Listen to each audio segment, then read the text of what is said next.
Hi everyone, this is an activity using similar triangles and it's a lovely sunny day and I want you to make the most of the sun.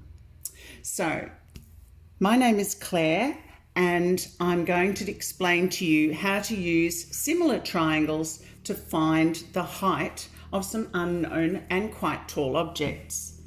The first thing you're going to need is a pole.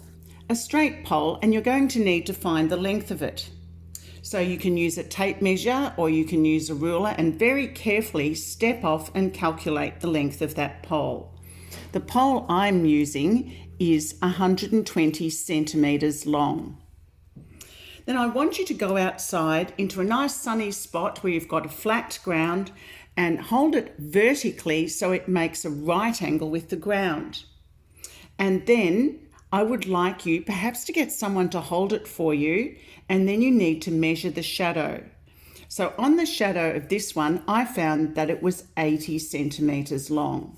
So you need to be careful to use the same units. So if you're going to measure in metres in one, you'll need to measure in metres in the other. Now I want you to find another tall object that casts a shadow. So you might have to go into the street and use a lamp pole, or you might have a tree in your yard. And I'd like you to measure that shadow. So on this shadow here, a tree length that I've measured, it's actually 2.5 metres. So 2.5 metres.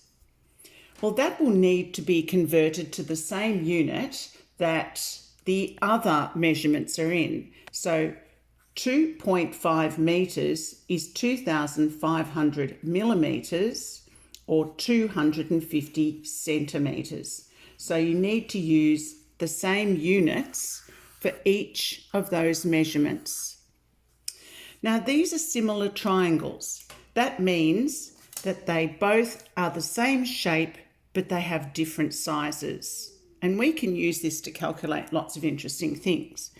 So you set up two fractions here, the pole length, which is 120 centimetres, over the pole shadow, which is 80 centimetres, equals the tree length, which we don't know, let's call it X, over the tree shadow length, which is 250 centimetres.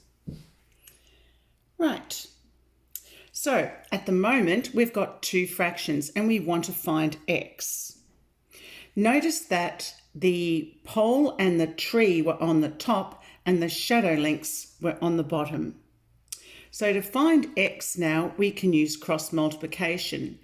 Anything that's on the bottom on one side, when it crosses the equals, multiplies on the top line on the other side. So it's 120 multiplied by 250 divided by 80 equals X. Okay, so you can cancel at the zero, 1 0 on the top with 1 0 on the bottom, but I think we'll multiply out first and do that second. So on your calculator, turn it on.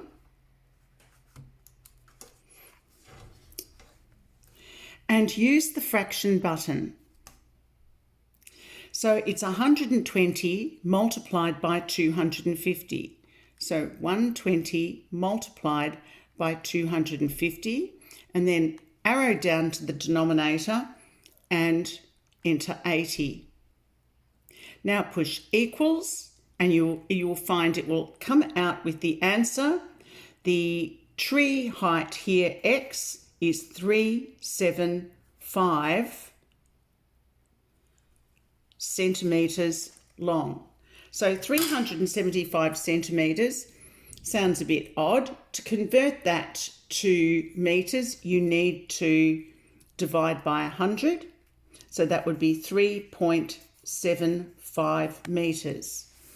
Okay, I'd like you to do this activity and I'd like you to record your answers, please, and diagrams. You can draw it on paper and photograph it, and I'd like you to insert that into OneNote for me. So similar triangles, two ratios with the object and the shadow and finding the unknown height. Okay, thank you very much. Bye for now.